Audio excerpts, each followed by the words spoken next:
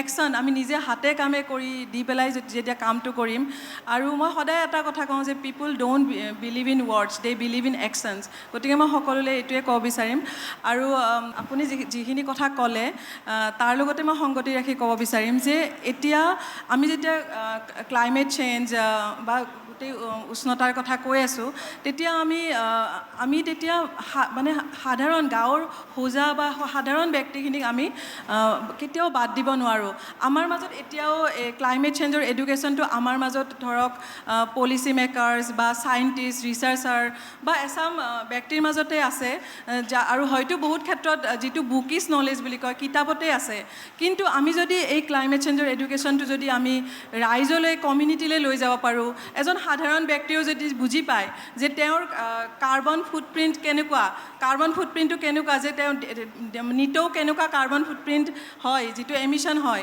সেইখিনি যদি আমাৰ যিটো একশ্যন প্লেন আমি যদি নৰ্থ ইষ্টত বা আমাৰ অসমত যিখন ষ্টেট একশ্যন প্লেন তাত যদি এইবোৰ অন্তৰ্ভুক্ত হয় আৰু অন্তৰ্ভুক্ত হোৱাৰ লগতে তাৰ লগত যদি একশ্যন আৰম্ভ হয় ৰাইজলৈ লৈ যোৱা তেতিয়া হয়তো আমি বহুতখিনি সকাহ পাম বহুতখিনি আগবাঢ়িব আৰু আপুনি যিটো কথা কৈছে জ্বলা হয় আৰু আমি বহুতে ভাবে আমি হাড়গিলাহে সংৰক্ষণ কৰি আছোঁ হাড়গিলা যেতিয়া আমি সংৰক্ষণ কৰি আছোঁ এইটো এটা আমব্ৰেলাৰ নিচিনা গোটেই ৱেব অফ লাইফ তেতিয়া বহুত বেলেগ বেলেগ ধৰণৰ চৰাই বেলেগ বেলেগ প্ৰজাতিটো সংৰক্ষণ হয় লগতে গছবোৰ কাৰণ হাড়গিলা ব্ৰিডিঙৰ কাৰণে যিবিলাক গছ অকল ব্ৰিডিঙৰ গছেই নহয় প্ৰজননৰ গছবোৰেই নহয় ৰুষ্টিং ট্ৰী ৰেষ্টিং ট্ৰী আৰু য'ৰ পৰা ঠাল ঠেঙুলি আনে গোটেই গছ গোটেই এটা কেনপি গোটেই ফৰেষ্ট কভাৰৰ এটা দৰকাৰ গতিকে তেনেকৈ আমি কাম কৰোঁ আৰু জ্বলাহয়ৰ কাৰণে যেতিয়া আমি ছাৰ্ভে কৰি থাকোঁ তেতিয়া আমাৰ চকুৰ আগতে বহুতো জ্বলাহয় আমাৰ চকুৰ আগতে আমি দেখিছোঁ যে আজি যিটো 20 বছৰৰ যাত্ৰা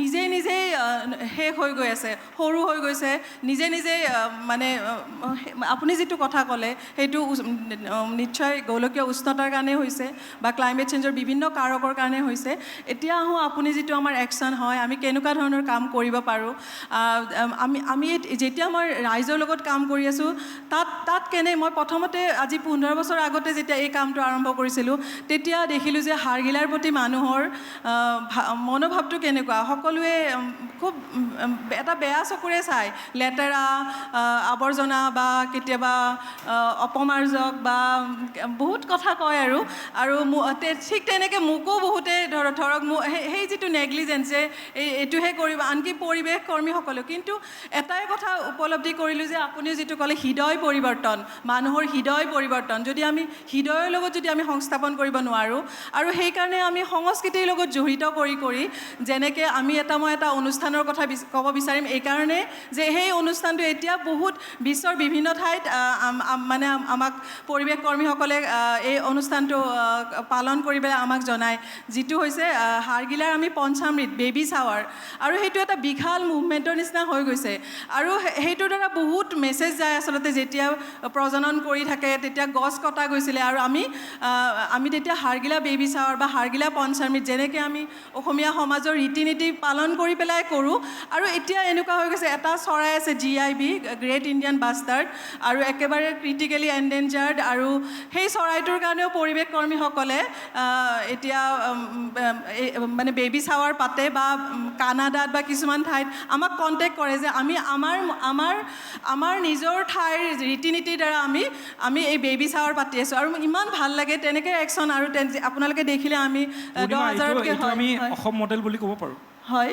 এইটো অসম মডেল ক'ব পাৰোঁ যে আমি পৰম্পৰা আমাৰ যিটো আছে এইটো হয় কিন্তু সকলোৱে নিজৰ ঠাইত যদি কোনোবাই দিল্লীত কিবা এটা স্পেচিছৰ কাৰণে কাম কৰিছে তেতিয়া নিজৰ ঠাইত ইয়াত যিটো পৰম্পৰা বা বেলেগ এটা ঠাইত যিটো তেনেকৈ আপোনালোকে কৰিব পাৰে আৰু গতিকে হয় বিহেভিয়াৰ চেঞ্জটো বহুত দৰকাৰী আৰু মই যিটো ক'লোঁ যে আমাৰ মহিলাসকলক আমি স্বাৱলম্বী কৰি পেলাই কেনেকৈনো তেওঁলোকে হাড়গিলাৰ মটিভটো কাপোৰত তৈয়াৰ কৰি পেলাই বিক্ৰী কৰিছে আৰু তেনেকৈ প্ৰচাৰো কৰিছে আৰু বিভিন্ন আমাৰ অনুষ্ঠান আমাৰ প্ৰতি মাহে হাড়গিলা লৈ পেলাই সজাগতা হয় আৰু যেনেকৈ প্ৰতি মাহে যেনেকৈ মানুহৰ জীৱন চক্ৰত যেনেকৈ কেঁচুৱা জন্ম পোৱাৰ পিছত যিটো আমাৰ ঔষধ যোৱা বুলি কয় তেনেকৈ হাড়গিলাৰ পোৱালি হোৱাৰ পিছত আমাৰ মহিলাসকলে ঔষধ যোৱা তেনেকৈ মানে এটা নিজৰ এটা অংশ আৰু সেইটো হৈছে হৃদয় পৰিৱৰ্তন আৰু ৰাইজে ইচ্ছা কৰিলে যিটো কয় যে ৰাইজে নখ জোকাৰিলে নৈ বয় ইচ্ছা কৰিলে সকলো কৰিব পাৰে আৰু সেইকাৰণে মই আমাৰ ক্লাইমেট চেঞ্জ এডুকেশ্যনটো ৰাইজৰ লগত লগ লাগি পেলাই আৰু সকলোৰে হৃদয় পৰিৱৰ্তন কৰি পেলাই বিহেভিয়াৰ চেঞ্জ প্ৰত্যেকেই যাতে বুজি পায় যে আমাৰ নিজৰ কাৰ্বন ফুটপ্ৰিণ্টটো কেনেকুৱা নিতৌ আমি কিমান কাৰ্বন ফুটপ্ৰিণ্ট কৰি আছোঁ সেইখিনি যাতে বুজি পায় তেনেকৈ মই ক'ব বিচাৰিম মই পাইন ডাঙৰীয়া আপোনাৰ পৰা আকৌ এবাৰ মই জানিব বিচাৰিছোঁ যে আপুনি কিছু সময় আগত ক'লে যে আমি আচলতে গছ ৰুবই নালাগে, নিজে নিজে হয় অসমত। শেহতীয়াভাৱে আমি দেখিছোঁ যে অসমত অমৃত বৃক্ষ আন্দোলন চলি আছে, ইতিমধ্যে সমাপ্ত হৈছেই। গতিকে এই বিষয়টোক লৈ আচলতে আমি জনসাধাৰণ যদি সজাগ হ'লোহেঁতেন, তেতিয়াহ'লে এই পৰিৱেশ হয়তো নাহিলেহেঁতেন। এতিয়া দুটা কথা, যে আপুনি কৈছে গছ ৰুব নালাগে, নিজে নিজে হয়, আমাৰ অসমৰ পৰিৱেশটোৱে তেনেকুৱা, কিন্তু চৰকাৰী পৃষ্ঠপোষকতাত অমৃত বৃক্ষ আন্দোলন চলি আছে। এই দুইটা বিষয়ক আপুনি কেনেদৰে চাইছে? মই দুটা বিষয়ত গোটেইখিনি চৰকাৰৰ কাম চৰকাৰে কৰিব।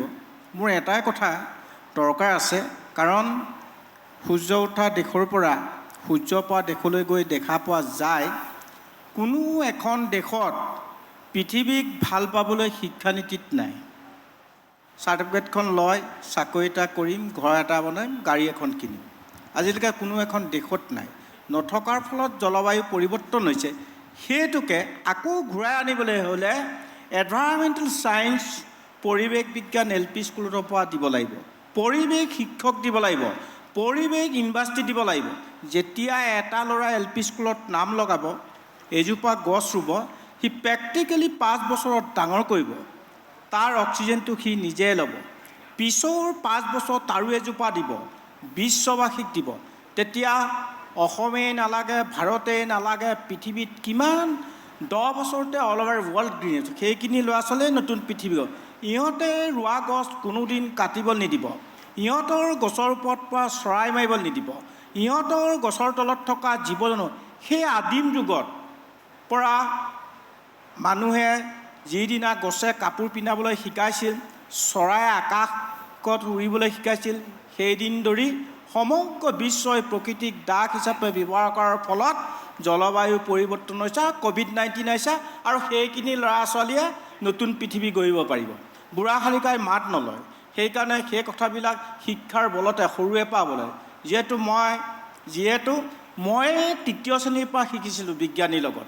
আমাক শিকাইছিল গছ পুলিটো ৰুলেই নহয়, গছ পুলিটো ৰুই প্ৰতিপালন কৰি ডাঙৰ দীঘল কৰা, গছৰ গুণাগুণ আৰু গছৰ নাম জানিবলৈ। কাৰণ মই ইয়াত এতিয়া দেখা পোৱা যায়, মোৰ আবিলে যিমান বোটানিকেল বিভাগৰ প্ৰফেচাৰ আহে, বিজ্ঞানীসকল আহে, তেওঁলোকে থিয়ৰিকেল গছৰ নাম জানে, কিন্তু গছটো চিনি নাপায় নহয়। পৰিৱেশৰ কথা পাতি আছোঁ যিহেতু, যে শেহতীয়াভাৱে দেখা গৈছে যে যিটো EBP, যিটো ইথানল ব্লেণ্ডেড পেট্ৰল আমি বজাৰত এতিয়া গাড়ীত ভৰাই আছোঁ, তাত 20% তাত মিক্স কৰা হৈছে পেট্ৰলৰ সৈতে ইথানল। আৰু আমাৰ অসমৰ বাবে ভাল খবৰ যে আমাৰ অসমত এটা প্ৰজেক্ট হৈ আছে নুমলীগড়ত, তাত বাঁহৰ পৰা তাত ইথানল প্ৰস্তুত কৰা হ'ব, আৰু সেই ইথানল পেট্ৰলৰ সৈতে মিশ্ৰণ কৰা হ'ব, 20% পৰ্যন্ত যাব। গতিকে আমাৰ অসমৰ যিসকল আমি এইকাৰণে এই কথাটো পাতিব লাগিব যে আমি ছাষ্টেইনেবল ডেভেলপমেণ্টৰ কথা কৈ আছোঁ। আমাৰ প্ৰকৃতিও লাগিব, আমাৰ উন্নয়নো লাগিব। আমি দুইটাৰে আমি বিৰোধী নহয়, আমাৰ প্ৰকৃতি লাগিবই, লগতে আমাক উন্নয়নো লাগিব। গতিকে উন্নয়ন যদি লাগে, প্ৰকৃতিৰ যদি ৰক্ষা হ'ব লাগে, তেতিয়াহ'লে এটা বিজ্ঞানসন্মতভাৱে আমি ব্যৱস্থা ল'ব লাগিব। নিশ্চয়, মই সেইকাৰণেই কৈছোঁ, চৰকাৰে বিজ্ঞানীসকলকো কৈছোঁ, শদিয়াৰ পৰা ধুবুৰীলৈ কংক্ৰিটৰ পৰ্বত পাহাৰ ভাঙি শিলৰ পাকোপানে মহাবাহু ব্ৰহ্মপুত্ৰত পেলাই আমি মহাবাহু ব্ৰহ্মপুত্ৰক অন্যায় কৰিছোঁ। যদি শদিয়াৰ পৰা ধুবুৰীলৈ উত্তৰে দক্ষিণে যদি মকাল বাঁহ ৰুৱে, মকাল বাঁহটো ওপৰলৈ যিমান যায় শিপাটো তললৈ যায়। চৰকাৰী গৱেষকসকলে খানি লৈ এইটো গৱেষণা কৰি লৈছে। তেতিয়া আপোনালোকে প্ৰপ'জেলটো দিয়ক, অসম চৰকাৰ কেন্দ্ৰীয় চৰকাৰলৈ দিয়ক, তেতিয়া আৰু আমাক এইবোৰ দৰকাৰ নাই। প্ৰকৃতিৰ লগতে এটা বাঁহ কাটিলেতো লোকচান নহয়, মানুহে নিলেওতো শেষ নহয়। যদি উত্তৰে 200 মিটাৰকৈ যদি ৰুই যায়, এজোপাহে খোৱাব, বাকীটো এৰাল দি থৈ দিলে হ'ল, পানীটো বাহিৰলৈ গুচি যাব। আৰু অসমীয়া দেখাৰ কথা আছে, বাঁহে বাঁহ নহ'লে সাৰ নাই। যাৰ ঘৰত ধান নাই তাৰ ঘৰত মান নাই। সেইবোৰ আগতে অসমততো সেইবোৰ থাকেই। সেয়ে আমাৰতো কৰিব লগা ভাৰতবৰ্ষত বহুত আছে, কৰিবলগীয়া আছে। মই আহিম আৰু আকৌ আপোনাৰ ওচৰলৈ আহিম। মই গোস্বামী ডাঙৰীয়া, আপোনাৰ ওচৰলৈ এটা বিশেষ মই অসম সাপেক্ষে কথা পাতিব খুজিছোঁ সামগ্ৰিকভাৱে, যে কিছুদিন আগত ক্ৰছ ডিপেণ্ডেঞ্চি ইনিচিয়েটিভ XDI বুলি যাক কোৱা হয়, এটা ছিডনী অষ্ট্ৰেলিয়াৰ এটা এজেঞ্চি, এটা সংস্থা, তেওঁলোকে এটা ৰিপৰ্ট দিছিলে। আৰু তাত সামগ্ৰিকভাৱে কৈছিলে যে বিশ্বৰ 50খন ঠাইত তেওঁলোকে গৱেষণা কৰিছিল, তাৰ ভিতৰত অসম, যিটো ক্লাইমেট ভালনাৰেবিলিটি বুলি যাক আমি কওঁ, 28 পজিশ্যন পাইছে অসমে। গতিকে অসম কি পৰ্যায়লৈকে আমি গুচি গৈছোঁ। আৰু তাত কৈছিলে যে তেওঁলোকে কৈছিলে যে if global warming is not limited to 2 degree thresholds, climate vulnerability state in India will lose more than 10% of their gross state domestic products, GSDP. তেওঁলোকে এই কথাও কৈছিলে যে Assam in particular would witness the maximum increase of climate risk rising up to 330% by 2050 কিমান এটা ভয়ংকৰ দিশলৈ গৈ আছোঁ আমি গতিকে পলিচি মেকিঙৰ ক্ষেত্ৰত আমি কৈ আছোঁ যে গছ ৰুব লাগে চৰকাৰে টকা পইচাও দিছে কিন্তু আমাৰ পলিচি মেকিঙৰ ক্ষেত্ৰত বহুত কৰিবলগীয়া আছে কি কৰিবলগীয়া আছে আচলতে মানে কি হয় গোটেই বস্তু যদি আমি ডিছকাশ্যন কৰোঁ আমি গোটেইটোত আচলতে এটা কম্প্ৰিহেনচিভ হলিষ্টিক ভিউত চাব লাগিব মানে ধৰি লওক এতিয়া যেনেকৈ কথা পাতি আছোঁ এৱেৰনেছো লাগে তাৰপিছত প্ৰপাৰ এডুকেশ্যনটো লাগে এডুকেশ্যন লোৱাৰ পিছত সেইখিনি যিখিনি এডুকেটেড হৈ ওলাব সেই ল'ৰা ছোৱালীখিনি প্ৰপাৰলি স্কিল নে এনভাইৰমেণ্টেল ছেক্টৰ কাম কৰাটো নে ছফ্টৱেৰ জব কৰিবলৈ যাব তাৰপিছত আপোনাৰ হ'ল কি যেতিয়া আপোনাৰ পলিচি বনাবলৈ যাব হয়তো পলিচি বনাওঁতে যিখিনি ডিছকাশ্যন হ'ব পলিচিৰ ওপৰত আপোনাৰ মানে গ্ৰুপটো কোনটো গ্ৰুপ জড়িত আছে এনেই ধৰি লওক টেম্পলেটটো মই দি লৈছোঁ আপোনাক এতিয়া কেনেকুৱা হয় আমি আমাৰ centre for climate change and sustainability at Azim Premji university আমি অলপ চলপ কৰিবলৈ চেষ্টা কৰিছোঁ because we are starting a undergraduate programme environmental science sustainability আৰু আমি যোৱা দুবছৰমানৰ পৰা আমি কিছুমান কৰিছোঁ কি আমি ফেষ্টিভেল বুলি কওঁ যোৱা বছৰ আমি কৰিলোঁ ৰিভাৰ্ছ অফ লাইফ ফেষ্টিভেল এই বছৰ আমি কৰিবলৈ যাম ফৰেষ্ট অফ লাইফ ফেষ্টিভেল যোৱা বছৰ আমি 15,000 মানুহ আমাক ভিজিট কৰিছিলে এই বছৰ কৰিব 40,000 মানুহে দুটা কেম্পাছত আমি এইটো আচলতে আমি কি কৰোঁ দুসপ্তাহ এনেকৈ কৰোঁ আমি আৰু আমি প্লেনিং কৰোঁ এবছৰমান প্লেনিং কৰি পেলাই বস্তুটো মানে এক্সিকিউট কৰোঁ গ্ৰাউণ্ড লেভেলত এটা মাছ এৱেৰনেছটো আমি ক্ৰিয়েট কৰিবলৈ চেষ্টা কৰোঁ তাৰপিছত মই এক্সাম্পল দি আছোঁ এতিয়া আমাৰ পৰা এতিয়া ধৰি লওক আমাৰ যিটো আমি প্ৰগ্ৰেম বনাইছোঁ 4 years as part of new education policy environmental science and sustainability তাত আমি কম্পনেণ্ট এনেকৈ ৰাখিছোঁ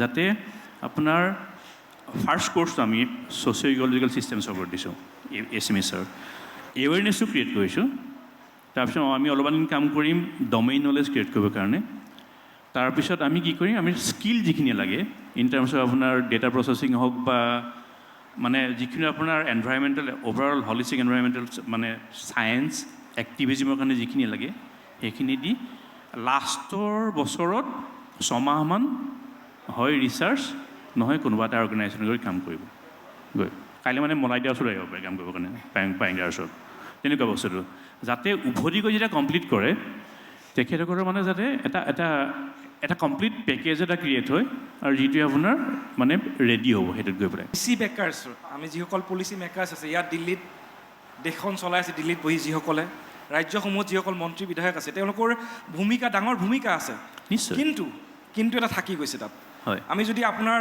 আজিম প্ৰেমজী বিশ্ববিদ্যালয়ৰ প্ৰসংগ উত্থাপন কৰোঁ তেওঁলোকে এটা ষ্টাডি কৰিছিলে তেওঁলোকে চাইছিলে যে 1999 চনৰ পৰা 2019 চন এই সময়ছোৱাখিনিত লোকসভাত যিসকল সাংসদ বহি আছিলে তেওঁলোকে কিমান কুৱেশ্যন কৰিছিলে কিমান প্ৰশ্ন কৰিছিলে জলবায়ু পৰিৱৰ্তনৰ ওপৰত এই যিটো পৰ্যন এইটো যিটো ৰিজাল্টছ আহিছে আমাৰ সেইটো কিন্তু খুব আশাব্যঞ্জক নহয় আমাৰ কাৰণে বিশেষকৈ আমাৰ নৰ্থ ইষ্টৰ কাৰণে এইকাৰণেই নহয় যে আমাৰ নৰ্থ ইষ্টৰ যিসকল সাংসদ আছিলে তেওঁলোক very less questions they have raise in Lok Sabha actually সেই যিটো ৰিপৰ্ট কোৱা হৈছিলে তাত কোৱা হৈছিলে যে মোৰ হাতত যিখিনি তথ্য আছে যে 1919 পৰা 2019লৈকে only 895 unique questions have been raised মোৰ হাতত যিখিনি তথ্য আছে আৰু ইয়াৰে ভিতৰত আটাইতকৈ বেছি প্ৰশ্ন কৰিছিলে মহাৰাষ্ট্ৰৰ এমপিসকলে 181 তাৰপিছত আছে অন্ধ্ৰপ্ৰদেশ 105 তামিলনাডু 99 উত্তৰ প্ৰদেশ 98 কেৰেলা 69 কিন্তু মই আকৌ কৈছোঁ কিন্তু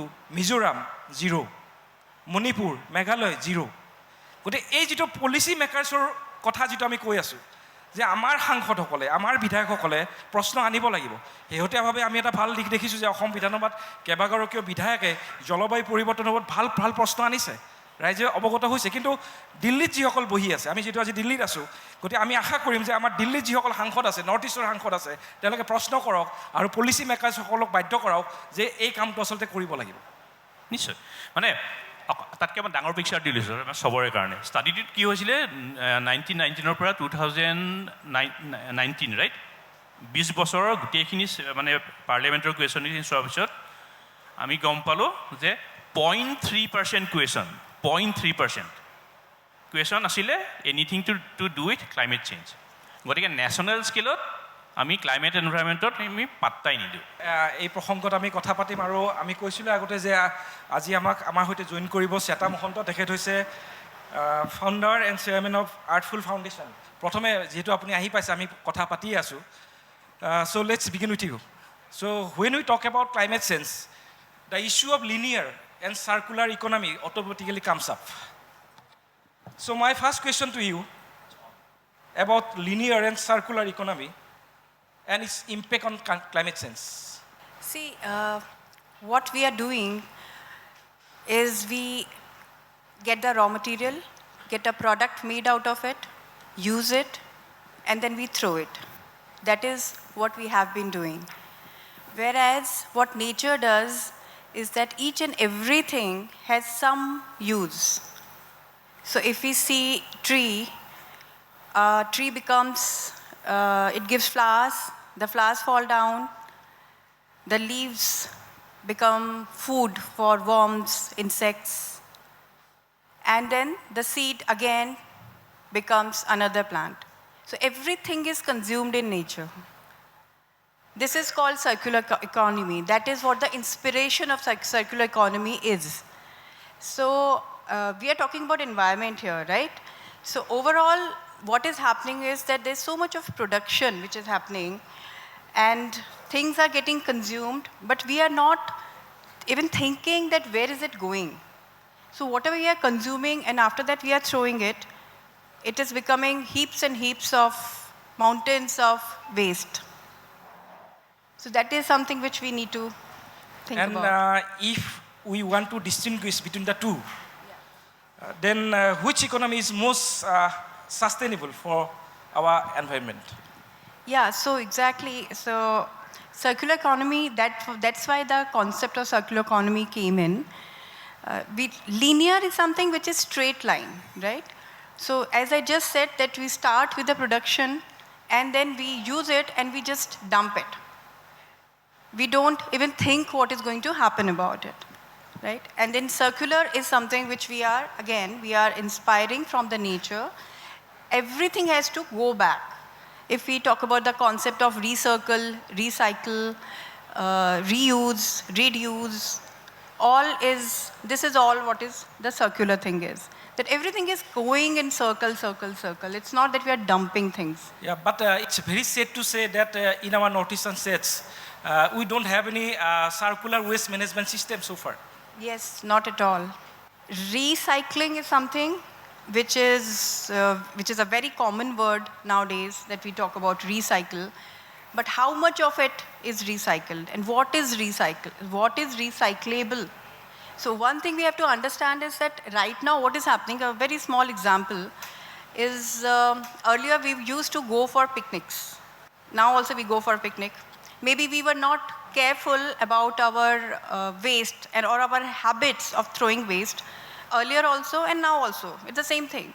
But earlier when we used to go, we would take puri bhaji, lusi bhaji, as you say, banana, apple, all that we'll take, we'll eat and we'll throw it. As per our habit, we'll just throw it around. Now it's also the same thing. But what is the difference? Difference is now we take chips packets, Coke bottles, right? Things wrapped in plastic, biscuits, cakes, things. And then all those wrappers we throw there. So what is the difference between earlier days and now? Those things, the leftover food, fruit peels, it's all organic, so it would decompose. Within 7 days, you will not find it anywhere. But plastic remains, that's a problem. So these kind of artificial things which has come up, which is not natural, the nature doesn't accept it. Something has to be done about it. So what can we do? Recycling is one option. Of course, reduce or refuse is the best option, but still recycling is an option. But how much of it can be recycled? So that's a very technical thing, because not every product is recyclable for certain reasons. But whatever can be recycled also is not getting recycled. Why? Because it's soiled, it is not segregated, it is there with a mixed waste. So how we dump our, like in the houses, how our dustbins are, we put everything together, whether it's a food waste, whether it is all the plastic things, the packaging which it is coming in. The organic food spoils it. It becomes dirty, right? Plus it's not segregated. So source segregation is a key. If we are talking about circular waste management system, the most important thing is source segregation. We have to segregate our organic waste and our inorganic waste separately. Basically that blue and green, you must have seen it everywhere. All of you must be knowing about it, what it is. But we need to follow it very strictly. আমাৰ আমি অসম সাপেক্ষে যদি চাওঁ, আমাৰ অসমৰ মুঠ কৃষিভূমিৰ পৰিমাণ হৈছে 38.88 লাখ হেক্টৰ। কিন্তু বহুতকেইটা কিন্তু আজি ওলাইছে আমাৰ, এই কিন্তুবোৰ আচলতে আমি প্ৰশ্নৰ উত্তৰ বিচাৰি আছোঁ আজি, যে এই যি 38.88 লাখ হেক্টৰ ভূমি আছে কৃষিভূমি, তাৰে ভিতৰত মাত্ৰ 14% কৃষিভূমিতে আজি তাৰিখত চৰকাৰী জলসিঞ্চন ব্যৱস্থা আছে। গতিকে আমি যদি বহনক্ষম উন্নয়নৰ কথা পাতিবলগীয়া হয়, তেতিয়াহ'লে নিশ্চিতভাৱে আমি অসমৰ কৃষকসকলক আমি ৰাউণ্ড দ্য ক্লক বছৰত অন্তত যাতে 2টা খেতি কৰিব পাৰে, কাৰণ কেন্দ্ৰীয় চৰকাৰে কৈ আছে যে কৃষকৰ উপাৰ্জন দুগুণ কৰিব লাগে। যদি কৃষকৰ উপাৰ্জন দুগুণ কৰিবলৈ হয়, অসম তথা উত্তৰ পূৰ্বাঞ্চলৰ যিবোৰ জলবায়ু আক্ৰান্ত অঞ্চল আছে, এই অঞ্চলবোৰত জলসিঞ্চনৰ ব্যৱস্থাটো কিন্তু চৰকাৰে কৰিব লাগিব। জলসিঞ্চন অসম চৰকাৰে ব্ৰহ্মপুত্ৰৰ পৰা পানী পথাৰত দিব পৰা যায়, তথাপি যোৱাটোত দেখোন দিছে, আমাৰ তাত দিছেও, এতিয়া গাঁৱৰ মানুহকে পানী দিব পৰা নাই, খোৱা পানীটো ব্ৰহ্মপুত্ৰৰ পানী। জলসিঞ্চনৰ দ্বাৰা এই এগ্ৰিকালচাৰৰ পৰা যে বয়িংবিলাক কৰিছিলে, সেই বয়িংবিলাকৰ মেচিনে টানি টানি তলৰ অগভীৰটো পানী নাইকিয়া হৈ গ'ল। ওপৰৰ চামনিটিও আছে, আমি ছাৰ্ভে কৰিছিলোঁ ব্ৰহ্মপুত্ৰ নদীখন, মাথাউৰিৰ ভিতৰত থকা গাঁৱতকৈ পানীটো খৰালিময় 6 ফুট ওপৰত থাকে। তেতিয়া পানী লেভেলটো কেনেকৈ বেলেঞ্চ হ'ব, খেতিটো কেনেকৈ হ'ব, সেইটোতো চিন্তা কৰিব লগা কথা আছে। সেইকাৰণে আমি কিছুমান কোনো কাম গৱেষণা নকৰাকৈ তলৰ পানীবোৰ উলিয়াই আমি ইউজ কৰাৰ কাৰণে পানী নাইকিয়া হ'লোঁ। ভাৰতবৰ্ষত 2খন জিলা আছে, এখন উদয়পুৰত ৰাণা প্ৰতাপ সিঙৰ উদ্যানখনত আৰু শিৱসাগৰ ডিষ্ট্ৰিক্টটো আছে অসমত। তাৰ সেই সময়ৰ ৰজাবিলাক চাইণ্টিফিকেল আছিল, থকাৰ কাৰণে শিৱসাগৰত ঘৰে ঘৰে পুখুৰী আছে। তাৰ পানী শুকালে এফুট শুকায়, বাঢ়িলেও এফুটে বাঢ়ে, পানী বেলেঞ্চ ৰাখি আছে। সেইকাৰণে আমি আমাৰ অসমৰ মানুহে শিৱসাগৰ ডিষ্ট্ৰিক্টটো চাবলৈ যাব লাগে। কিন্তু ইয়াৰ মাজতে আকৌ বহুতে সংশয় প্ৰকাশ কৰিছে যে পাম খেতিক লৈ পেলাই অসমত পাম খেতি আৰম্ভ কৰা হৈছে। সেইটোতো এই খেতিটোক লৈ আপোনাৰ মতামত এনেকুৱা যে কোনো কাৰণত অসমৰ মাটি গৱেষণা নকৰা অন্য দেশৰ পৰা আনি পেলাই এই খেতিটো কৰিব নালাগে। কাৰণ ভাৰতবৰ্ষত দেখা পোৱা যায়, ব্ৰিটিছে 1872 চনত চেগুন গছবোৰ লৈ আহিলে নাও বনাবলৈ, গোটেই ভাৰতবৰ্ষৰ বায়'ডাইভাৰ্চিটি খতম কৰি দিলে। চেগুন গছত ঘাঁহও গজিব নিদিয়ে, একো তাত ফুল ফুলিলে মকৰাও বাও নলয়, ইমান বিষাক্ত। তেনে গছটো A ক্লাছৰ ফাৰ্নিচাৰৰ কাৰণে, মানুহবিলাসিতাৰ কাৰণে এইটো সৃষ্টি কৰি ভাৰতৰ বায়'ডাইভাৰ্চিটি খতম কৰে। সেইদৰে কোনো কাৰণৰ ৰিচাৰ্চ নকৰাকৈ, গৱেষণা নকৰি ইউক্লিষ্টাছ আনিলে অষ্ট্ৰেলিয়াৰ পৰা, গোটেই পানীবিলাক টানি টানি শেষ কৰি দিলে। দেখা পোৱা যায়, আপোনালোকে নগাঁও ৰহালৈ গ'লে দেখিব, যিটো ফিচাৰী আছে তাত ইউক্লিষ্টাছ থকাৰ কাৰণে তাৰ নাৰিকলবোৰ নেচাৰেলি গছবোৰ মৰি গৈছে, গুটি লাগিব নেকি, ইমান ভয়ানক। কিয় বিজ্ঞানসন্মত ৰিচাৰ্চ নকৰাকৈ যিকোনো বিদেশৰ গছটো ৰুব লাগে? তাৰমানে আপুনি ক'ব খুজিছে যে যেতিয়া আমি পলিচি আমি ল'ম, তেতিয়া কোন ঠাইত কি গছ হ'ব, এই বিষয়টোৰ ওপৰত আমাৰ পলিচি মেকাৰ্ছসকলে গুৰুত্ব দিব লাগে, নহয়? গুৰুত্ব দিব লাগে, যিটো এডজাষ্ট হৈ যায়। এইটো পানীৰ কাৰণে উপযোগী, এইটো পানীৰ কাৰণে অনুপযোগী। ধন্যবাদ পায়েং ডাঙৰীয়া। আৰু মই গোস্বামী ডাঙৰীয়া, আমাৰ শেষ হৈ আহিছে, আৰু এটা নেক্সট ছেশ্যন আমি যাম, কুৱেশ্যন আনচাৰো আছে। মই শেষত আপোনাৰ লাষ্ট কুৱেশ্যন টু ইউ, যে আমাৰ যিহেতু আমি নৰ্থ ইষ্ট আজি আজি কথাবোৰ পাতিছিলোঁ, এই ক্ষেত্ৰত এটা ৰিজিয়নেল এটা আঞ্চলিক পৰ্যায়ত এটা কোঅপাৰেশ্যন, এটা সমন্বয় লাগে নেকি? যে কাৰণ অৰুণাচলত যেতিয়া বেছি বৰষুণ হ'ব, আমাৰ ধেমাজি লখিমপুৰত বানপানী হয়। গতিকে এই যিটো আঞ্চলিক সমন্বয়হীনতা আমি ভুগি আছোঁ এতিয়া, আঞ্চলিক সমন্বয় আমাৰ নাই। আমি নাগালেণ্ডত কি হৈ আছে, অৰুণাচলত কি হৈ আছে, জলবায়ু পৰিৱৰ্তন সাপেক্ষে আমাৰ চৰকাৰবোৰৰ মাজত এটা সমন্বয় ৰক্ষাৰ বাবে এখন কমিটি আমি গঠন কৰিব পাৰোঁ নেকি? আমাৰ সেই আহ্বান আমি জনাব পাৰোঁ নেকি এই মঞ্চৰ পৰা? No, I mean, absolutely. I'll try to mix it up with English and Assamese because Shweta is here. Right?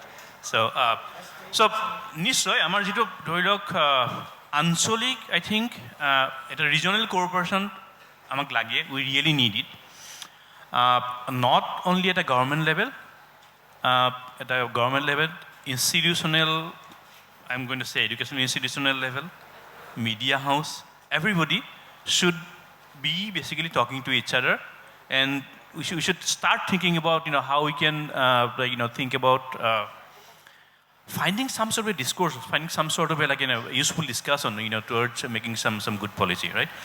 Shweta Mahanta, I have a last question to you regarding e-waste management, because now it's a growing menace for us.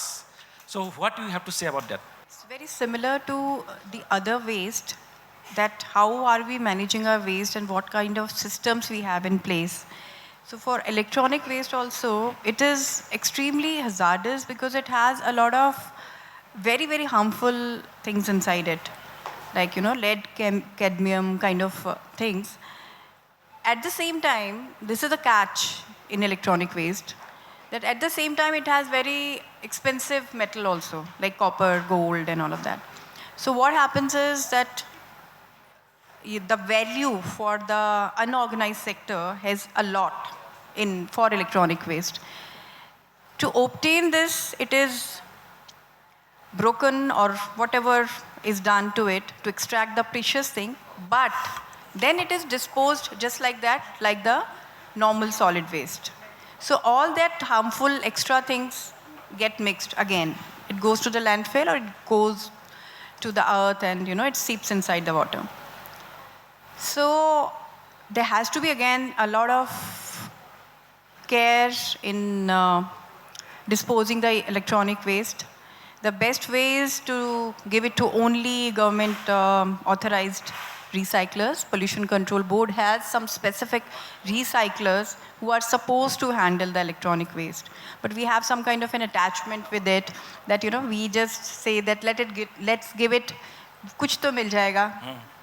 Laptop hai, bilkul bhi kaam nahi kar raha hai, but it has so many things inside. At least 500 rupees to mile hame. 500 rupees is not less, right, for a laptop. But if we are doing it, we are giving it to the unauthorized people, they will extract the precious things, but then they will not be careful about disposing it correctly. So those lead, cadmium kind of things becomes very, very hazardous. So a lot of awareness is required. Thank you very much, Shweta Mahanta ji, for joining us today. My question follows with this respect. As we have seen during India's advocacy in the Summit on Sustainable Development, I would like to ask the panel members, what steps can and should the government take, especially in Northeast, to protect its plethora of fauna and flora? See, there can be various different schemes and which can be worked on. The subject is very vast. Overall, if we talk about environment, it has many aspects. Like the overall, like the biodiversity, what she's doing is like great in itself. So similarly, I can hear my area of work is mostly waste. So that is something I can talk about. I feel it is need of the hour, and we have to do something, very quickly about it, and something can be done.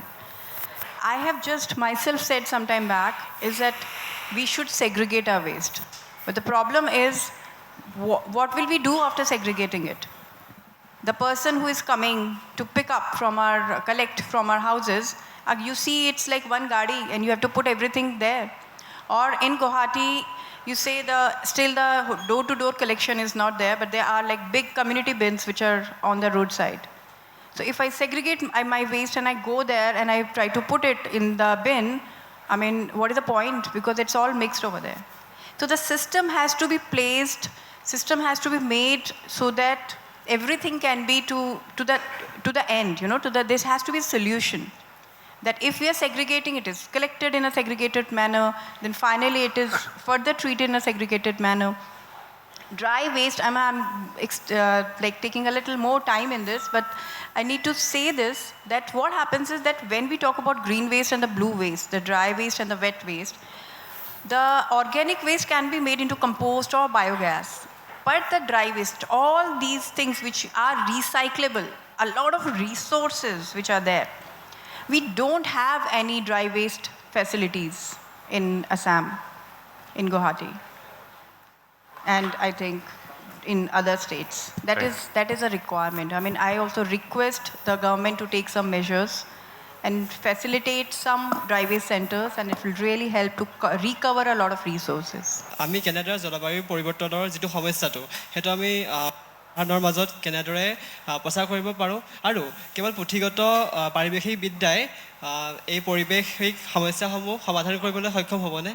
আমি আলোচনা কৰোঁতে এটা কথা খুব ক্লিয়াৰকৈ মই ক'ব বিচাৰিম, সেইটো হৈছে আমাৰ মই প্ৰথমতে কৈছিলোঁ যে আমাৰ হৃদয় পৰিৱৰ্তন, যে বিহেভিয়াৰ চেঞ্জ যিটো মডেল, আৰু আগতে এনেকুৱা প্ৰশ্ন কেইবাটাও আহিছে, তাৰে লগত সাঙুৰিয়ে ক'ব বিচাৰিম যে আমাৰ যদি পলিচি মেকাৰ্ছে যদি ৰাইজলৈ, কমিউনিটিলৈ, ল'ৰা ছোৱালীলৈ যদি কাৰিকুলামতে হওক বা বিভিন্ন ধৰণে যদি খুব এগ্ৰেছিভভাৱে যদি ক্লাইমেট চেঞ্জ এডুকেশ্যনটো এটা বিহেভিয়াৰ চেঞ্জ মডেল হিচাপে যদি তেওঁলোকে প্ৰেজেণ্ট কৰে বা প্ৰচাৰ কৰে, আৰু এইটো নহয় যে আমি ভাবিব নালাগে যে কোনোবা আনে কৰিব, চেঞ্জ বিগিনছ ফ্ৰম মানে মাইছেল্ফ, মই নিজেই প্ৰথমতে আমি মোৰ অভ্যাসটো সলনি কৰিহে মই আচলতে আনকো কোৱা উচিত। গতিকে এইটো এটা আমি সকলোৱে টীম হৈ পেলাই সকলোৱে কৰিব লাগিব।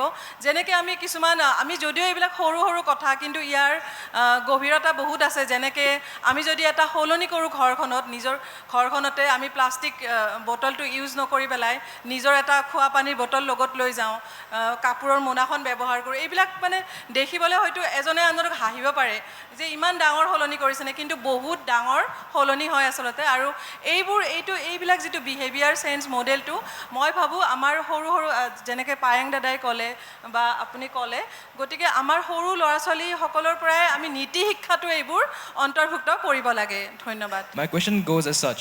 If seeing that as of now we're living in an age where, you know, fresh water is like it's a dwindling resource. If we were to come up with water treatment plants that turn saline water into fresh water, hypothetically, would that affect species like the greater Adjutant stork, whose like habitat and, you know, life habits are based on like water bodies? May I know your name, please? My name's Ayush Raj Oinam. Yeah, thank you, Ayush, for raising this question. Yes, actually, when we talk about greater adjutant stork, so they are large bird, big birds, and so we often forget about water. They are water-dependent birds and wetland-dependent birds. Yeah, so and as Payangda said, anything we do, we have to do based on research.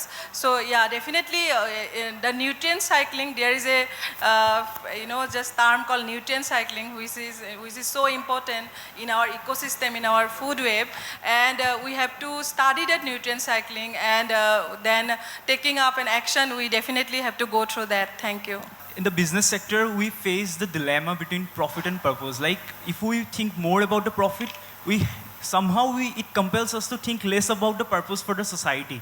So my question goes to the whole panel, like anyone can answer, what is the best we can do in today's time to solve the dilemma between profit versus purpose with reference to sustainable development? গছটো গুটিটো খাব লাগে, গছটো কাটিব নালাগে। That's simple. Thank you, sir. That's a good answer. So my question is, what is the prospect of having climate-sensitive engineering in the country, a type of engineering that is actually sensitive of the climate in itself? And how do we connect these engineering practices with our local wisdom? I don't think anyone has a right answer to that. Anything you talk about geoengineering, the point is you do not know the Earth system well enough to do all this geoengineering. So before we venture into these big ideas, I think we first put like a lot more time into understanding the Earth system. So I'm always skeptical about those, and I do not think anyone can give you a correct answer based on proper research. কোৱেশ্যনটো হৈছে যে যদি পাম খেতিৰ কাৰণে ইমানে ক্ষতিকাৰক হয় অসমৰ জলবায়ুৰ বাবে, তেনেহ'লে চৰকাৰে পাম খেতিৰ কাৰণে কিয় ইমান উদ্যোগ লৈছে হাতত? ইয়াৰ ভিতৰত দেখা পোৱা যায় ব্ৰহ্মপুত্ৰৰ কাষত বিশেষকৈ জনগোষ্ঠীৰ মানুহবোৰ থাকে, চাংঘৰে সাজক পা যিয়েই নহওক, আৰু পাম অইলৰ খেতি কৰিলে সৰিয়হ খেতিটো নহ'ব তাৰ বুলি মই ভাবোঁ পাম অইলৰ ঠাইত সৰিয়হ খেতি কৰাই মানুহৰ অৰ্থ সামাজিক উন্নতি কৰাটো মই কামনা কৰোঁ যাৰ পৰা উপকাৰ হয় সেইটো আমাক নালাগে তাত সেইটো বহুত ভাল হ'ব আমি খাবও পাৰিম আৰু বায়'ডাইভাৰ্চিটি ঠিকে থাকিব মোৰ কুৱেশ্যনটো আছিল যে এতিয়া যিহেতু পপুলেশ্যন ৰেপিডলি ইনক্ৰিজ হৈ আছে চ' ডিমাণ্ডটোও বাঢ়ি যাই আছে চ' এনেকুৱা চিটুৱেশ্যনত হ'ব পাৰে নেকি যে আমি এটা ছাষ্টেইনেবল গ'ল এচিভ কৰিব পাৰোঁ মানে আমি বুকছবোৰত চাওঁ কিন্তু তাতে মানে পপুলেশ্যনৰ কথাটো কেতিয়াও এড্ৰেছ কৰা নহয় খালি আমি বেলেগ বেলেগ বস্তুৰ বিষয়ে পঢ়োঁ যে এনভাইৰমেণ্টটো কেনেকৈ ডিগ্ৰেড হৈছে কিন্তু মই ভাবোঁ পপুলেশ্যনটোৱে তাতে তাৰমানে বহুত মেজৰ ৰোল প্লে কৰে কিন্তু সেইটো কেতিয়াও এড্ৰেছ কৰা নহয় সেইটো ৰেছপনচিবল হ'ব পাৰে নেকি এনভাইৰমেণ্টেল ডিগ্ৰেডেশ্যনৰ ক্ষেত্ৰত মানে পপুলেশ্যনটো মানে কথাটো কেনেকুৱা বস্তুবিলাকৰ কুৱেশ্যনবিলাক এনেকুৱা হৈছে মানে যেন as if we have the answer we don't because everything is so' complex right green revolution কিয় ষ্টাৰ্ট হৈছিলে যাতে মানুহখিনি খাবলৈ থাকে গ্ৰীণ ৰিভলিউশ্যনৰ কাৰণে ফুড প্ৰডাকশ্যন বাঢ়িলে তাত কিছুমান মানে ভুল থাকি গ'ল যিখিনিৰ কাৰণে হয়তো বায়'ডাইভাৰ্চিটি লছ হ'ল ৰাইট তেনেকুৱা কথা সেইটো according to me বা চবৰে কাৰণে আমাৰ those are the lessons learned right কাৰণ আমি কাম কৰি যাবই লাগিব আগবাঢ়ি যাবই লাগিব পপুলেশ্যন কাৰ্ভ কৰিবলৈ চেষ্টা কৰা হৈছে কিন্তু আমাৰ ছ'চিয়েল কমপ্লেক্সিটি জানো এইটো ঘপককৈ কৰি দিবলগীয়া বস্তু নহয় গতিকে আগৰবিলাকৰ কথাবিলাকৰ পৰা যেতিয়া আমি কিবা যদি শিকিছোঁ সেইখিনি আমি কেনেধৰণে ইমপ্লিমেণ্ট কৰিব পাৰোঁ আমি সেইটো ফ'কাছ কৰিব লাগে In general, about awareness about environment across India is good enough now. I mean, thanks to the efforts of last 40 years or so, institutions working towards raising the awareness. Despite so, we've not been able to do much on ground. Precisely what you said about our public representatives not raising enough questions in the parliament. That maybe, to me, that may not be a question of lack of awareness, but a lack of intent. Yes. If that is so, despite knowing that, we have enough of growing climate, complications in the state of Assam as well as in the northeast. So what should we do about it? Because this is a question of we began, Mr. Nayanji started with the question of policy making, and so what should we do about it then? So, I mean, it's a good question. I would like to slightly disagree with you, saying that we got all the awareness done. It's not. We have some awareness done, but it's not at the grassroots level.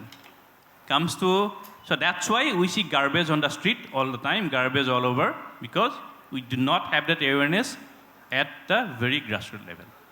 Yes, we have awareness, and I will also, basically agree with you, saying that there is a lack of intent of getting things done.